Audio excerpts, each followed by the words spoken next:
శ్రీ గురుచరిత్రము నిత్యపారాయణ గ్రంథము 13వ అధ్యాయము. శ్రీ గణేశాయ నమః. శ్రీ సరస్వత్యే నమః.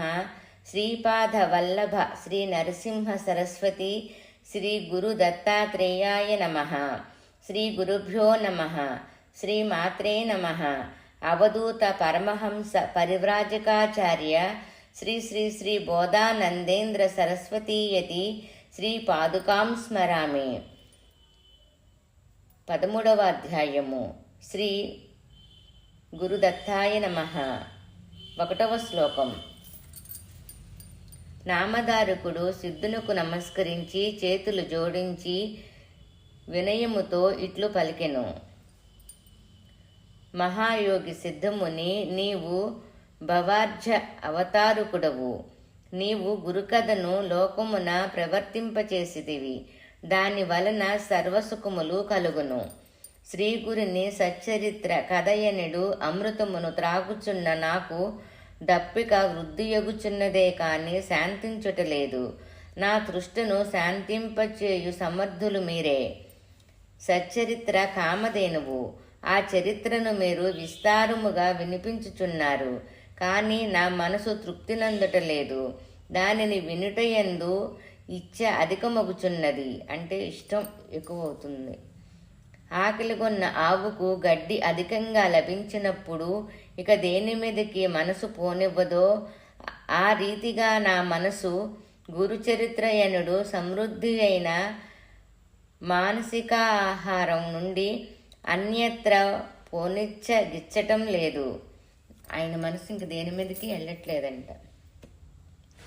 స్వప్నమందైనను నీరు మజ్జిగ లభించని వానికి క్షీరసముద్రమే సంప్రాప్తించిన వాడు దానిని విడిచి వెళ్ళున వాని మనసు అట్లా అంగీకరించున. స్వప్నంలో కూడా కలలో కూడా మజ్జిగ లభించట్లేదు. అలాంటి వాళ్ళకి క్షీరసముద్రమే అంటే పాల సముద్రమే దొరికితే విడిచి వెళ్ళిపోతారా అంటున్నారు. అంటే ఈ గురుచరిత్రను వదిలి వెళ్ళలేక. అంత పవరు, అంత పవిత్రం గురుచరిత్ర అంటే.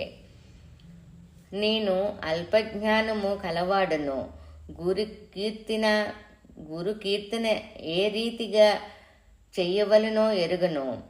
అవిద్యావరణమునందున్న వాడును, భ్రష్టుడను. నా పుట్టుక కష్టములతో కూడినది. అజ్ఞానమును చీకటితో కూడిన మహోరాత్రి అందున్న నాకు నాకంటే వేరు కాని శ్రీ గురు రూపమును ఆత్మజ్యోతి అంటే జ్ఞానజ్యోతిచే దర్శింపచేసితిరి. మీరు చేసిన ఈ మేలునకు ప్రతిగా ఉపకరింపనేరము. కల్పవృక్షము దానము చేసిన వానికేమివ్వతగును, ఏమి ఇవ్వజాలము. చింతామణినిచ్చిన వానికి భూమి నొసంగట ఏ రీతిగా తృప్తినివ్వదో అటులనే కృపామూర్తి అయిన మీకు నేనేమి ప్రతి ఉపకారము చేయగలను. మా వంశమున పరంపరంగా ఏదో ప్రత్యుపకార మొనర్చియే ఉందురు. లేకున్నా సంసారతాపముచే తప్తుడునైన ఈ దీనునకు నాకు ఈ అంగవైభవమున విరాజిల్లు పాదములు సేవించు భాగ్యము గటిల్లును.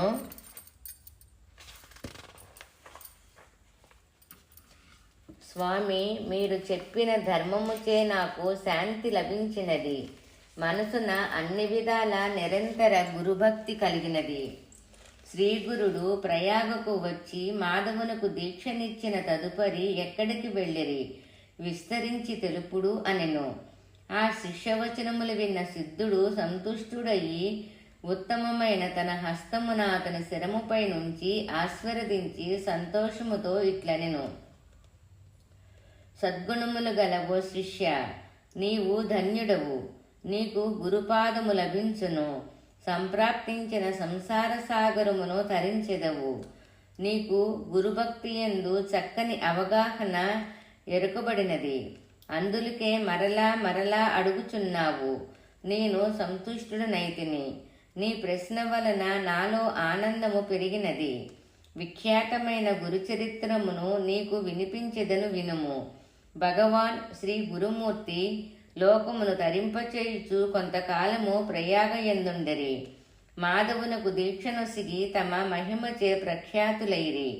వారికి అనేకులు శిష్యులైరి. వారందరిలో ముఖ్యుడు మాధవుడు. వారి శిష్యుల పేరు వివరములు తెలుపుటచే గ్రంథము పెరుగును. వారిలో ప్రఖ్యాతులైన 7 పేర్లను తెలిపెదెను. 20వ శ్లోకం. వారు మొదట బాల సరస్వతి, కృష్ణ సరస్వతి, ఉపేంద్ర సరస్వతి, మాధవ సరస్వతి, అతిరథుడు, సదానంద సరస్వతి. 6వ వాడు జ్ఞానజ్యోతి సరస్వతి.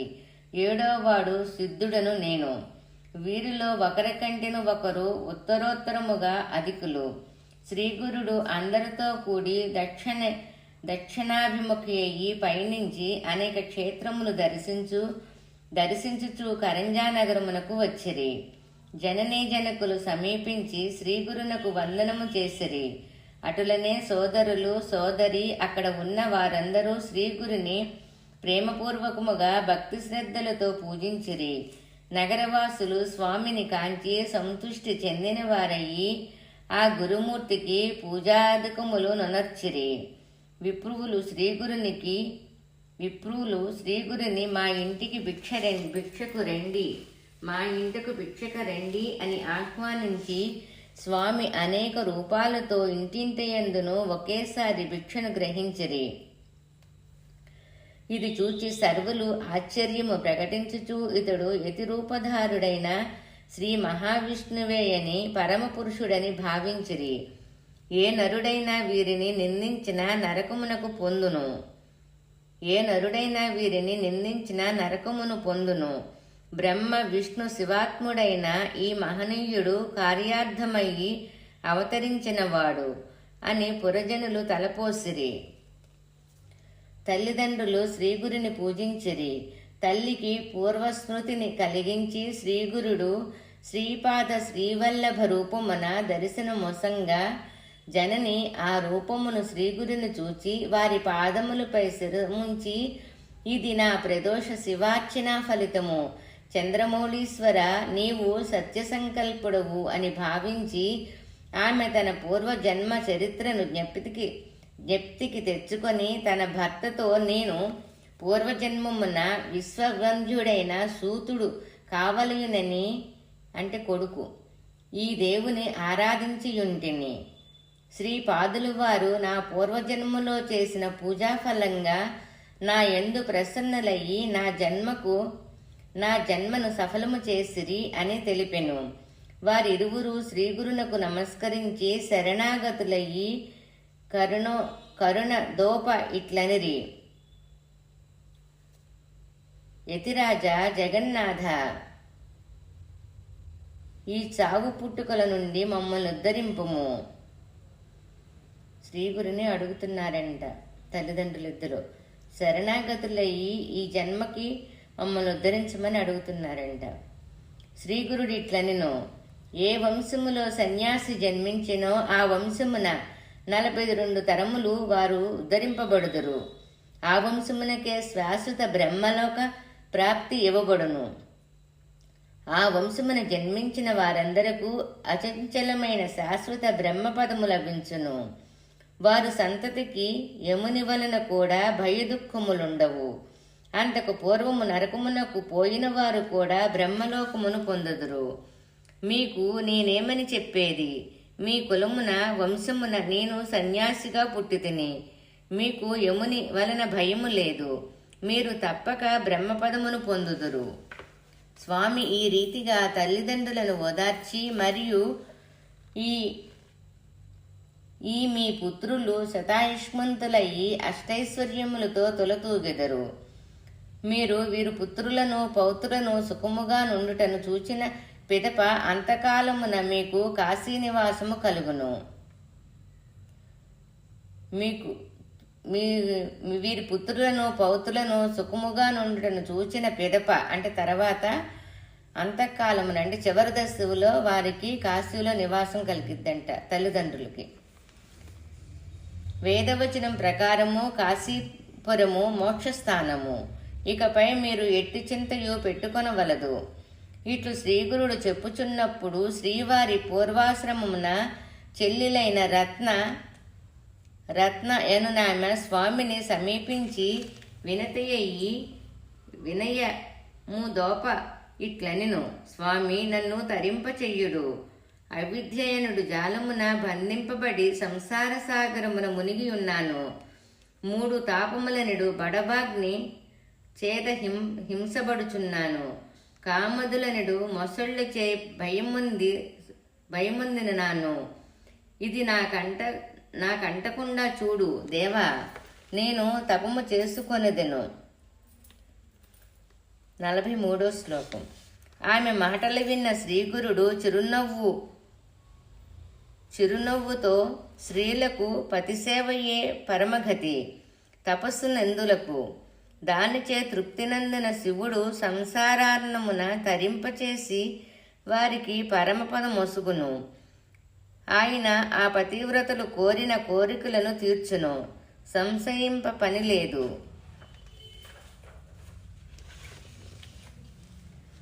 సావు పుట్టుకల నుండి స్త్రీలను ఉద్ధరించు శక్తి భర్త స్మరణమే.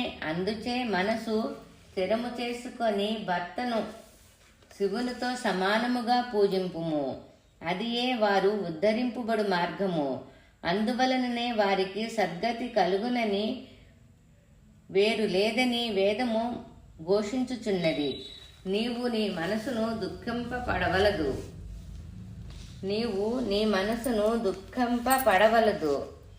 నీవు తప్పక ఉద్ధరింపబడుదవు.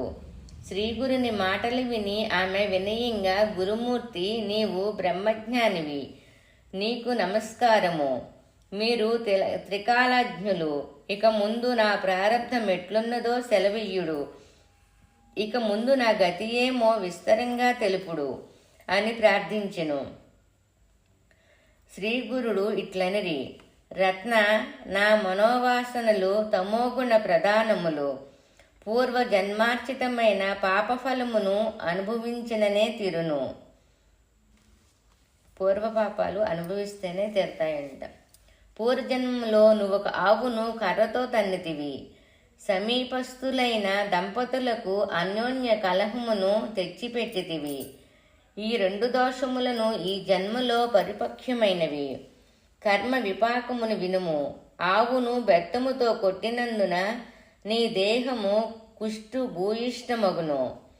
దంపతులకు వైరము తెచ్చిపెట్టినందున, అంటే భార్యాభర్తలిద్దరికీ తగువ పెట్టిందంట, నీ భర్త సన్యసించి నిన్ను వదిలివేయును. ఇది నీ పూర్వజన్మమయందు చేసిన దోషఫలము అనిరి. శ్రీగురుడిట్లనిన ఆమె అతి దుఃఖితయ్యి శ్రీగురిని పాదములపై పడి, గురునాథ, నన్ను ఉద్ధరింపుడు అని వారి పాదములను పట్టెను. శ్రీగురుడు ఆమెతో, బాలా, కొంతకాలము సుఖముగా నుండుము. నీ భర్త వయసు మళ్ళిన తర్వాతనే సన్యాసి అగును. అప్పుడు నీ శరీరమును కుష్టు ఆక్రమించును. పాపఫలమును అనుభవించిన మీదట నీకు సద్గతి కలుగును.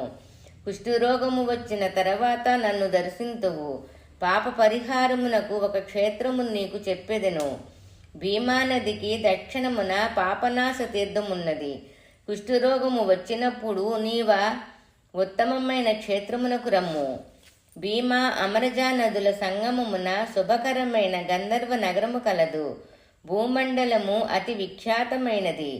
అచటగల పాపనాశ తీర్థము అని పలికి శిష్యులతో కూడి శ్రీగురుడు దక్షిణమున గల నాసికా త్రయంబక క్షేత్రమునకు వచ్చిరి. గౌతమి అంటే గోదావరి నది అచట పుట్టినది. శ్రీగురుడు శిష్యులతో కూడి త్రయంబకము నుండి నాసికకు వచ్చెను. అక్కడ పురాణమైన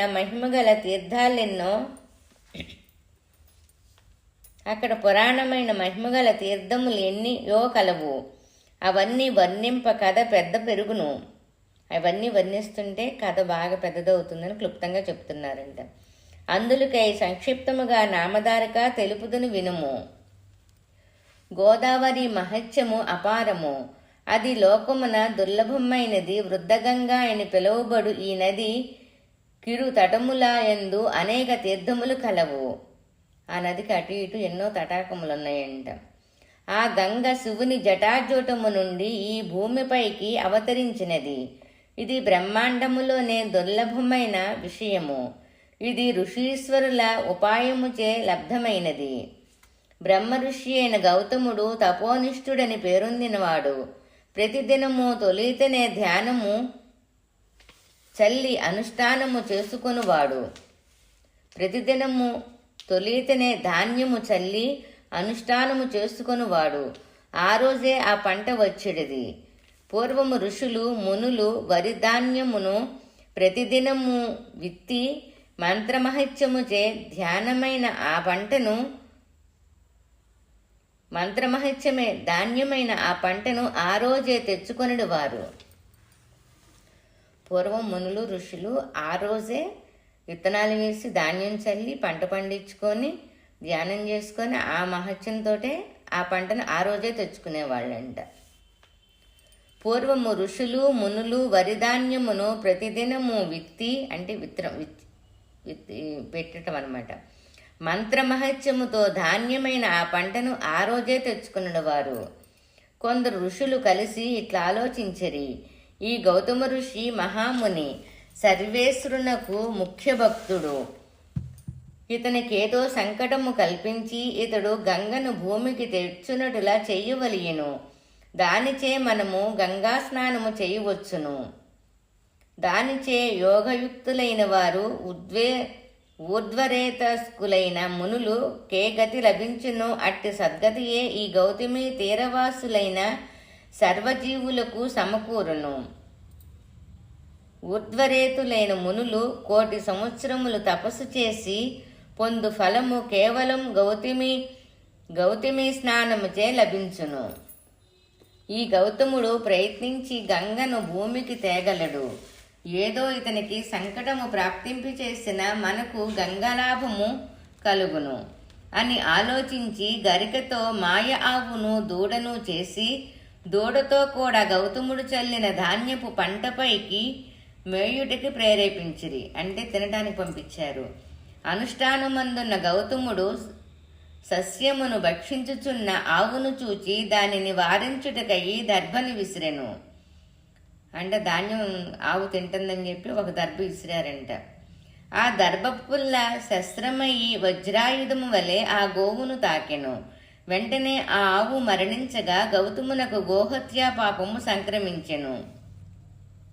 ఆ ఋషులందరూ కలిసి గోహత్యా ప్రాయశ్చిత్తముగా గౌతముడు గంగను భూమిపై అవతరింపచేసిన అతనికి శుద్ధి జరుగుననరి. గోహత్య జరిగింది కదా, నువ్వు గౌతముని గంగను భూమిపై అవతరింపచేస్తే నీకు శుద్ధి కలిగిద్దని చెప్పారనమాట. గౌతముడు ఆ ఋషులందరూ కలిసి గోహత్య ప్రాయశ్చిత్తముగా గౌతముడు గంగను భూమిపై అవతరింపచేసిన అతనికి శుద్ధి జరుగును అనిరి. గౌతముడు వారి చెప్పినట్లుగా 1000 సంవత్సరములు తపస్సు చేసెను. వ్యోమకేశుడైన శివుడు ప్రసన్నుడయ్యి వరమును వేడమనెను. హోమకేశుడైన శివుడు ప్రసన్నుడయ్యి వరమును వేడమనెను.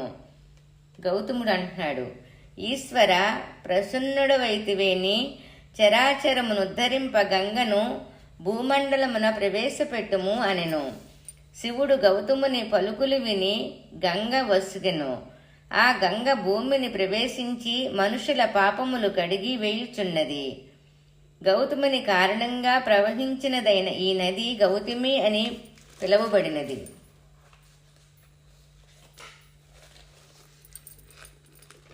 నామధారక భాగీరథయను గంగ ఎట్లు వర్ణింపబడినదో గోదావరియు అటులనే ప్రసిద్ధి. అందుచేతనే శ్రీగురుడు అచ్చోటికి వచ్చెను. శ్రీగురుడు గౌతమి తటయాత్ర చేయుచు లోకానుగ్రహార్థమయ్యి ఆ తీరమును గల సర్వతీర్థములు సేవించిరి.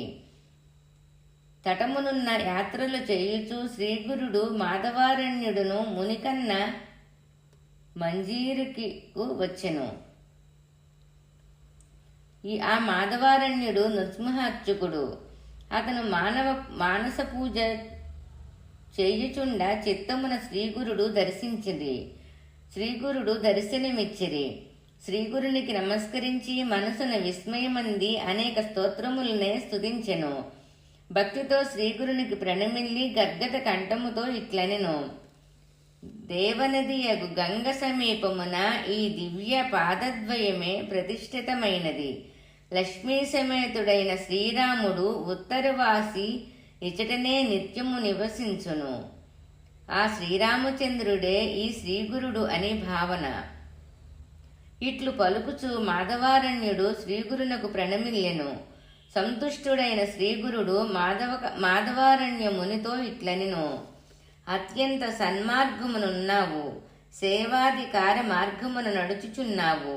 ఆత్మయందు నన్ను దర్శించుచు సంసార మార్గమును సమాప్తి నొందించుకొనుము, సంశయింపవలదు. ఈ మాటల చేతనతని ఓదార్చి శ్రీగురిని మిక్కిలి సంతసించిన వాడయి దివ్యమయ్యి ఉత్తమమైన తన స్వరూపమునతనికి దర్శింపచేసెను. ధ్యానమున దర్శనమిచ్చిన శ్రీగురుడు ఎదుట ప్రత్యక్షమైను. శ్రీ గురు స్వరూపము గాంచిన మాధవారణ్యుడు సంతుష్టునంది వినయముతో స్వామిని అనేక స్తోత్రములచే స్తుతించెను. జగద్గురో జయ జయ. లోకము దృష్టిలో మీరు నరులే అయినను మీరు త్రిమూర్తి అవతారమే. జగమునకు వెలుగువు, పరమ పురుషుడవు, నీవు తరింపచేయువాడువు. ఈ విశ్వమును ఉత్తీర్ణత నొందించుటకయ్యి మేము చేసుకున్న పుణ్యము కొలది ఈ భూమియందు దత్తుడే మీ రూపమున అవతరించి తమ చరణ దర్శన మొసగి నన్ను కృతార్థుని చేసిరి. ఇది విన్న శ్రీగురుడు ఆ తాప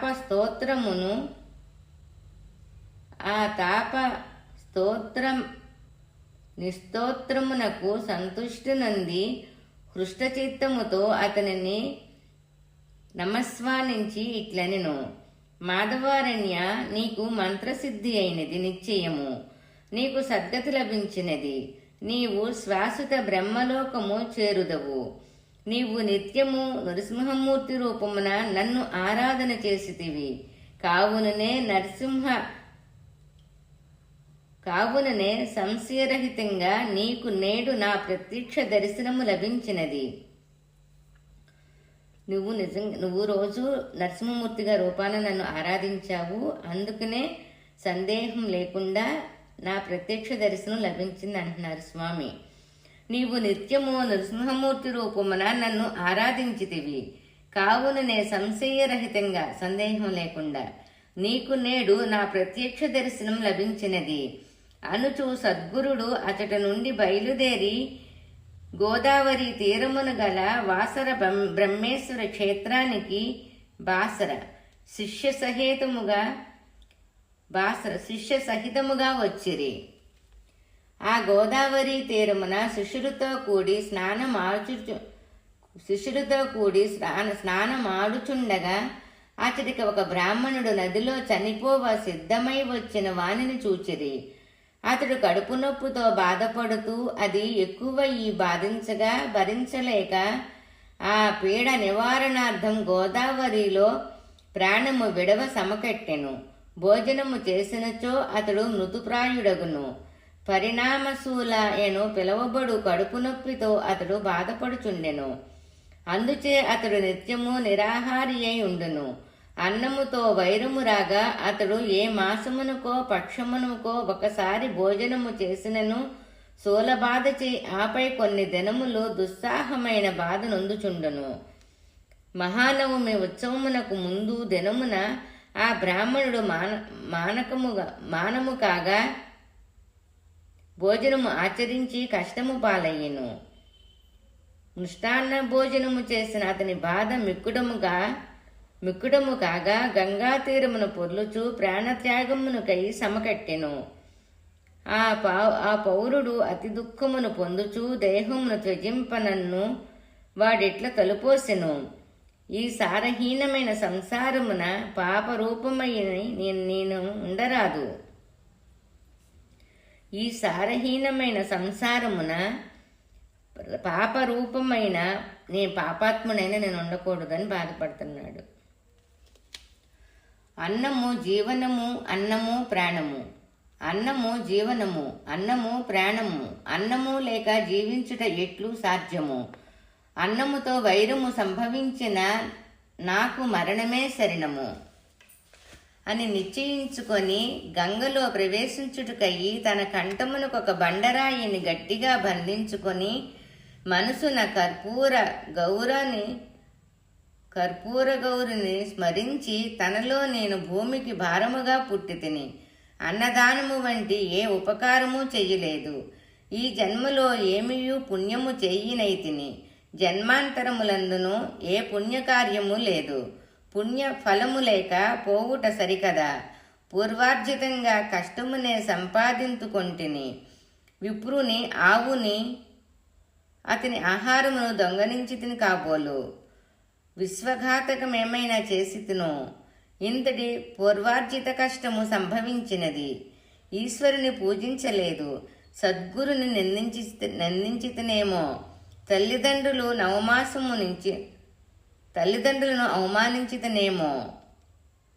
ఇంత కష్టము సంపాదించుకుంటుని. పూర్వజన్మమున ఇంటికి వచ్చిన బ్రాహ్మణులకు అవమానించి తిన. అతిథులకు అన్నం పెట్టలేదా? పూర్వార్జిత కష్ట సంపాదన మింత ఉన్నదా? వధూవరులను హతమార్చితనేమో. వనములు తగలబెట్టిననేమో. తల్లిదండ్రులను విడిచిపెట్టి తిను. పూర్వార్జితమిట్లున్నది.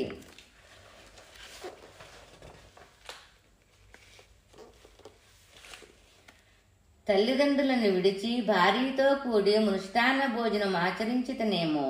ఇది ఎంతయు పూర్వార్జితము వలె ఉన్నది అని తన పాపములను చింతించి గౌతమీ నది ప్రవేశమనరించుచున్న అతనిని చూచి శ్రీగురుడు శిష్యుని పిలిచి ఆ బ్రాహ్మణుని చూపి శిష్యునితో, శ్రీగురుడు ఆత్మహత్య అతి దోషమైనది. ఎవడో ఎందులకో ప్రాణము విడవనున్నాడు. వానిని అడిగి తెలుసుకొనండి అనిరి అని శ్రీగురుడు పలక వెంటనే శిష్యుడు పరుగున ఆ బ్రాహ్మణుని సమీపించి నీటిలో నుండి ఆ బ్రాహ్మణుని లేవనెత్తి గురు సమ్ముఖమునకు తెచ్చెను. అంటే గురువుగారి దగ్గరికి తెచ్చారు. అనాథులకు కల్పవృక్షమును, దుఃఖించువారికి దయామయుడను, ప్రణతులనొచ్చువారికి సాక్షాత్తు శంకరుడను అయిన గురువరుడు ఇట్లనెను. బ్రాహ్మణుడా, నీవెందులకు బుద్ధిపూర్వకంగా ప్రాణములు విడవరించితివి? అంతయు తెలుపుము. ఆత్మహత్య మహాదోషమని విన్నాము. 115వ శ్లోకం. 116వ శ్లోకం. విప్రుడు ఇట్లనెను, ఓ యతిరాజా, నన్ను అడిగి ఏమి చేయుదవు? నా జన్మ వ్యర్థమైనది. నిసంశయముగా భూమికి భారమైతిని. మాసమునకో పక్షమునకో ఒకసారి భోజనము చేసిన ఉదరమందు సహింపరాని కష్టము ప్రాప్తించును. అది సహింపజాలక ప్రాణాలను వదల నిశ్చయించితిని. గురునాథ, దేహము అన్నమయము. ఆ అన్నమే వైరమైనచో, అంటే శత్రువైనచో, అన్నము లేకుండా జీవించుటెట్లు చెప్పుడు అనెను. శ్రీగురుడు బ్రాహ్మణునితో, నీ బాధ అంతయు క్షణములో పోవును. ఓ బ్రాహ్మణుడా, దానికి ఔషధము తెలిపెదెను. భయమును వదులుము.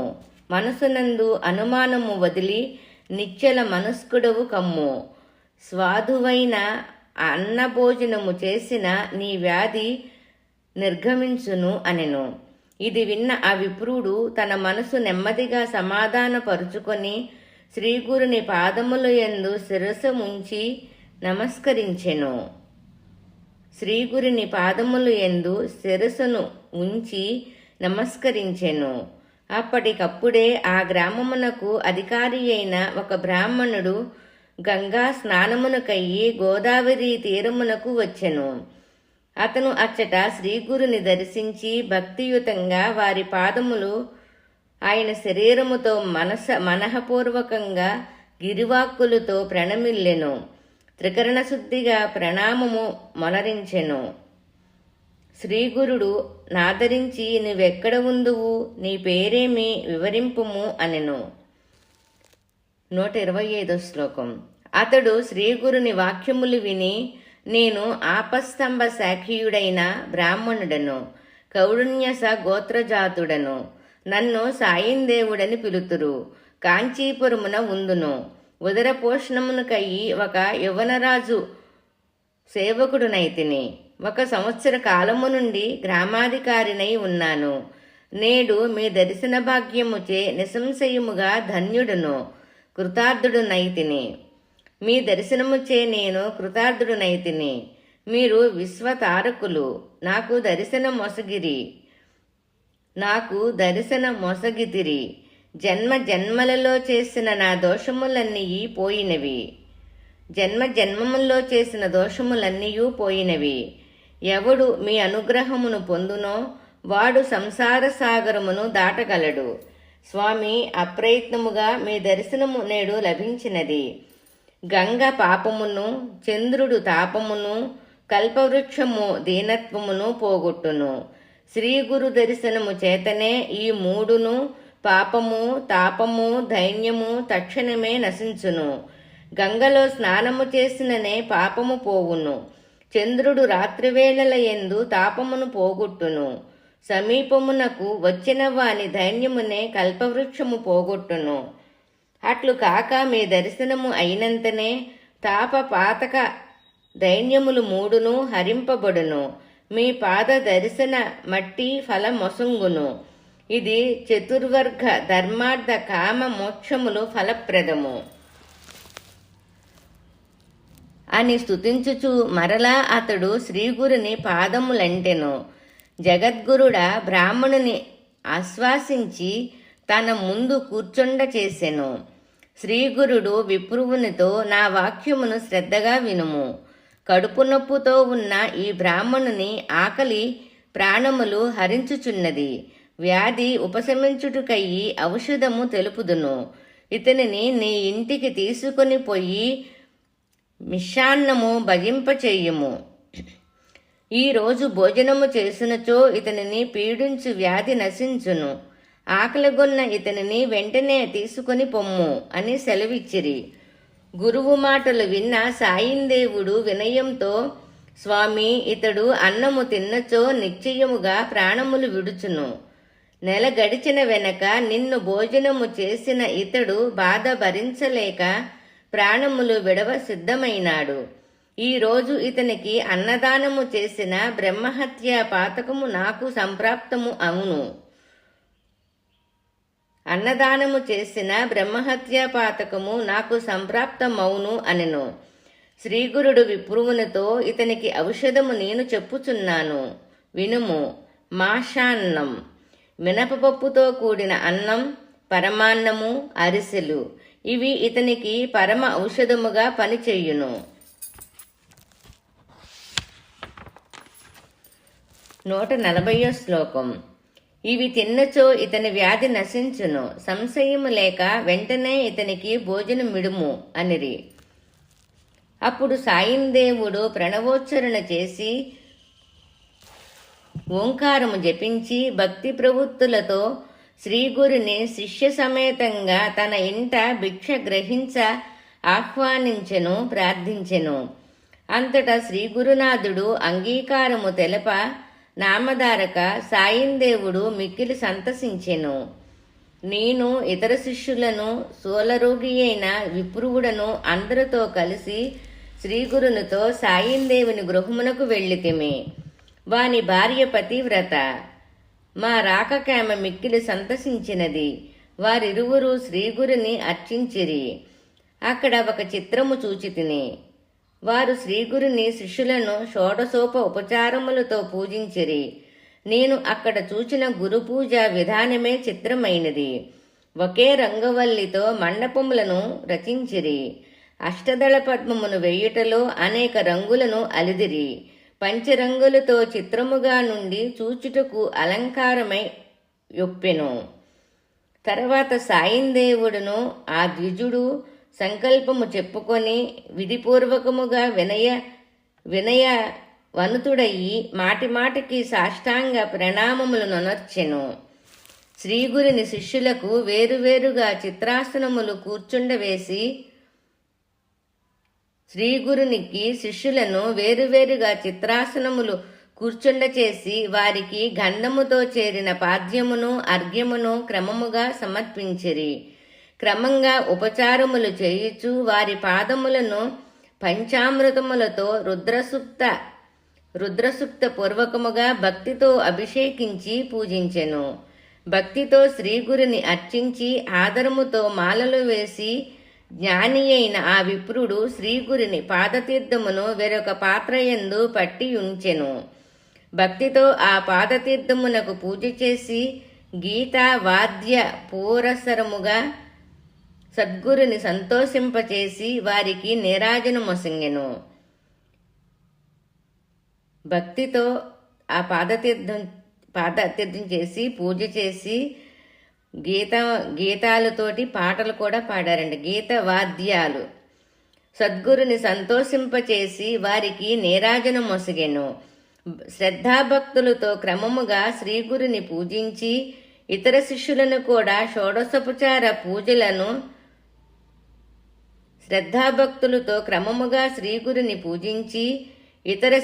కూడా షోడశోపచార పూజలను చే నర్చించెను. వేదమంత్ర పూర్వకముగా ఆదరముతో గురువునకు పుష్పాంజలులు సమర్పించి ప్రీతితో మంచి గీతములతో నమస్కారములతో సద్గురుని సంతోషింపచేసెను. సాయిందేవుడు పతివ్రతయైన తన ధర్మపత్నితో కలిసి శ్రీగురుని శిష్యులను పూజించి పూజాంతమున నమస్కరించెను.